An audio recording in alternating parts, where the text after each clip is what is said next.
I've had a mostly commercial career, and I've spent all my working life with MONDELÄZ. When I joined, it was Cadbury, and then it changed some hands. It became Kraft, and now it is MONDELÄZ. So while I've stayed in the same company, I have seen organizational change, big organizational change, and big leadership changes as well. Over these couple of years, what has kept me going is the fact that I've been able to do very different kinds of jobs, a mix of roles in commercial profiles. So my experience is primarily in sales and marketing. Right now, I'm heading the e-commerce function for MONDELÄZ in India. And prior to this, I've spent a long time in brands, working across a mix of chocolate brands and leading biscuit brands in the MONDELÄZ portfolio. But I'm right now, my mandate is to grow e-commerce in an exclusive way for MONDELÄZ in India. We are a snacking company, and typically in the online journey, people often adopt a very planned and high rationale categories first, like mobile phones, or the adoption of life stage categories like baby stuff, baby food, etc., tends to be higher online. Snacking is something which really is in the far end of the online adoption spectrum. Uh, and especially for categories which MONDELÄZ operates in, which is chocolate, which is a very impulse, out-of-home driven category. Online hasn't really been a very intuitive, natural first channel. And so it's a new business division for MONDELÄZ. It only started a couple of years ago. And so really it's a very exciting entrepreneurial, a very new business setup kind of an environment for me, and which is why I took up this job. So what I'm doing here is really merging and really building capability in the online ecosystem for MONDELÄZ. Of course, this year has been a little exceptional, and there has been a lot of online adoption by shoppers across the board. And so right now my job is to make sure that we are well equipped to take on this opportunity and really springboard from where we are into making the online channel much, much bigger for MONDELÄZ. In terms of mandate, e-commerce is not just a sales or a retail channel. It's a much wider business ecosystem for us. So while we sell online, we also do a lot of big brand building initiatives that get executed online because of the capabilities that online brings in. We also are using our play in the online ecosystem through a direct to consumer business, and we are building our data, first party data base for us to be able to drive our marketing campaigns a lot more effectively and make them far more focused and personalized to the consumer cohorts we are speaking to. Again, supply chain fulfillment tends to be very different for an online channel versus what typical FMCGs do. So there is a lot of work that I'm doing right now in making sure that our supply chain capabilities are rejigged to suit the e-commerce ecosystem. I have done a lot of new business building roles, whether it is the launch of a new category for the organization when MONDELÄZ pivoted from being only a chocolate company to a snacking company, and we launched biscuits. I have set up new functions in the company. So when Shopper Insights as a function was launched in MONDELÄZ, I was one of the first members. And really, how do you set up a new work stream and a completely new team of people has also been very valuable experience that I've got. So that's what my journey has been. All commercial roles, managing P&L, running the business, and of course working with a big network of stakeholders as I have gone on.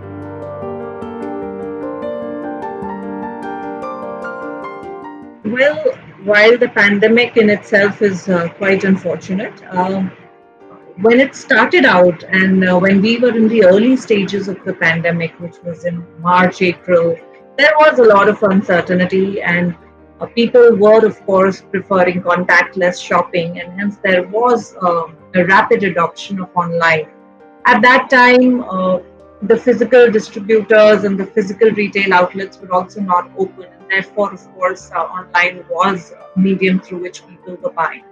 But now we have been into this pandemic for a bit of a longer time now, 6, 7 months. What I can definitely say is this predisposition now to buy online is definitely something which will stay. The business momentum that we gained has continued to hold, as I said, even 7 or 8 months into the pandemic. So clearly, a preference for convenient, contactless shopping will continue.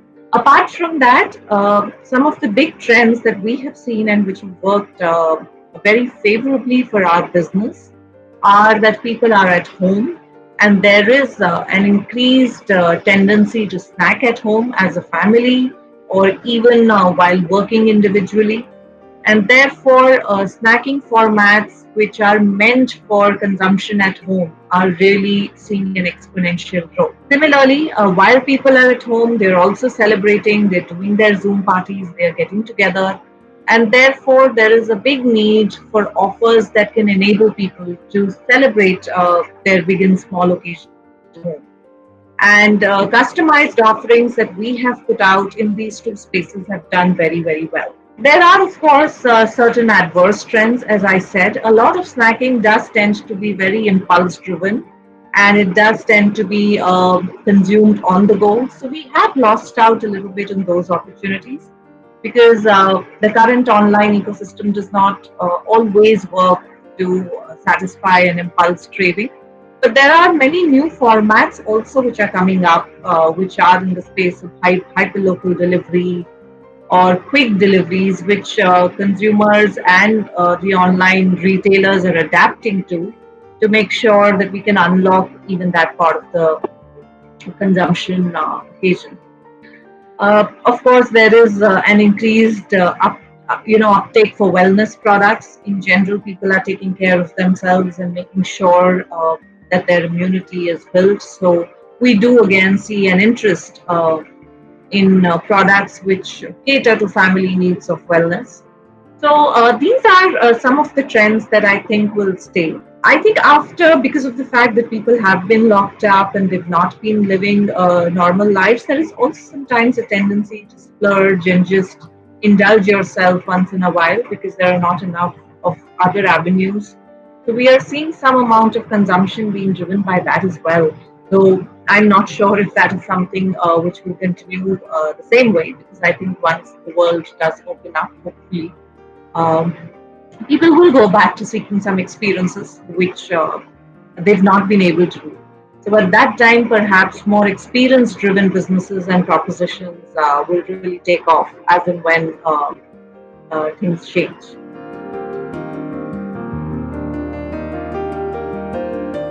I mean, I've not really thought of my journey from the lens of gender. Um, I think if you really want to be in it for the long haul, when you want to build a long and successful career, irrespective of your gender, there is a certain amount of commitment that you need. And that commitment manifests itself in various ways. So if you want, as I said, a long career where you want to get to leadership positions, you have to invest in yourself professionally, which would mean that you will have to do different kinds of jobs that build your functional capability. And as in MONDELÄZ, we call it, that are also shaping experiences for you, which give you very critical business experiences. So you will have to look for those kind of jobs and put your hand up so that you really develop that edge in your professional profile, that really chase opportunities when they come your way. Put your hand up. Do not wait to be asked, but really table what is it that you want and what is it that you think you deserve. I do understand that for women, there are critical time stages when they need to make decisions, when sometimes there does tend to be some limitation.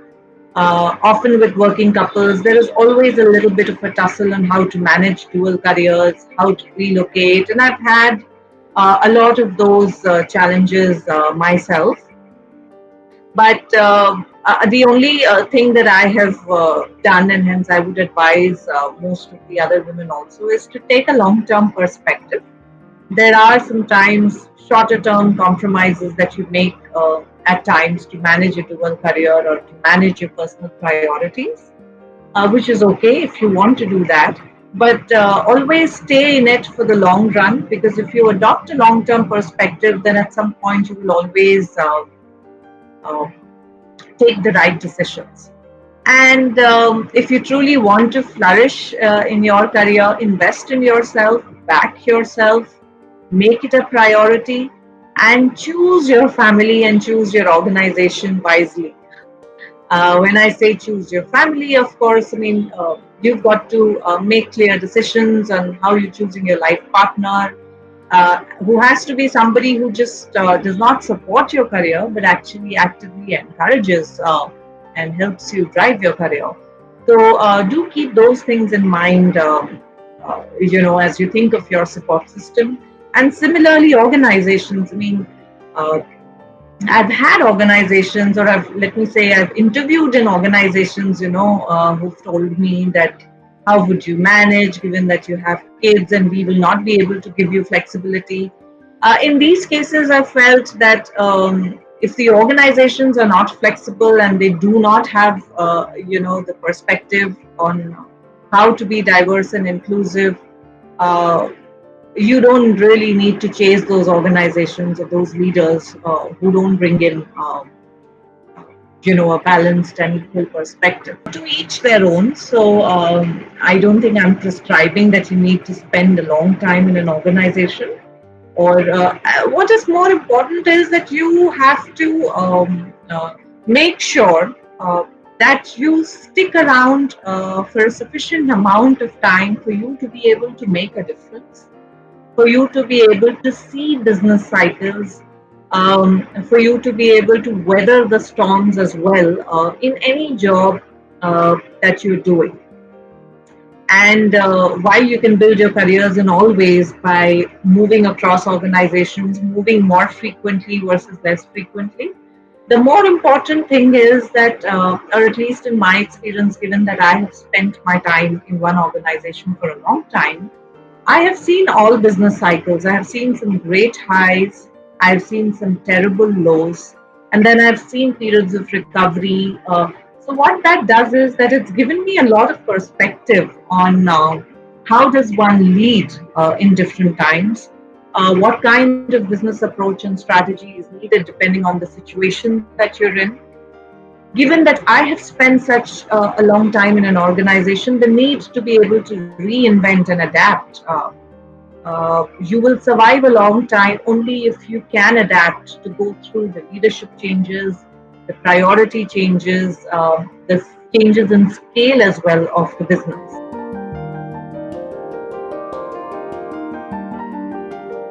The thing to keep in mind is that with every job that you're doing, every role that you are doing, you spend the time which is needed to learn and make an impact, and perhaps also see what happens, after you've moved on from a certain role, and whether you've been able to give the strong fundamentals needed to take the business forward. So think about jobs like that, is what I would say. One shouldn't be in a hurry to move also, and one shouldn't be too stuck in the same place also. So one has to find the balance which works for everyone individually.